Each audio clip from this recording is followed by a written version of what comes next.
Yang kenceng mah baca doanya. Jalan-jalan kata Abang. Ya sudah. Pulang pergi naik sepeda. Het dah. Mohon maaf, Pak.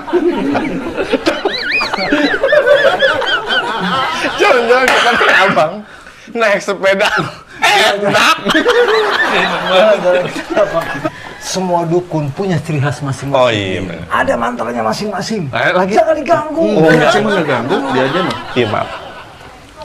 Ini mantra. Ini apa? Serius. Serius. Anda mau sukses? Mau. Ini nggak sembarangan. Iya dong, Mbak. Jalan-jalan ke Soekarno-Hatta. Berangkat subuh ke Terminal 3. Beneran. Lihat di karcis Terminal 1. Maaf, mohon maaf ya. Mohon maaf, Bang. Saya kayaknya nggak percaya sama Mbak.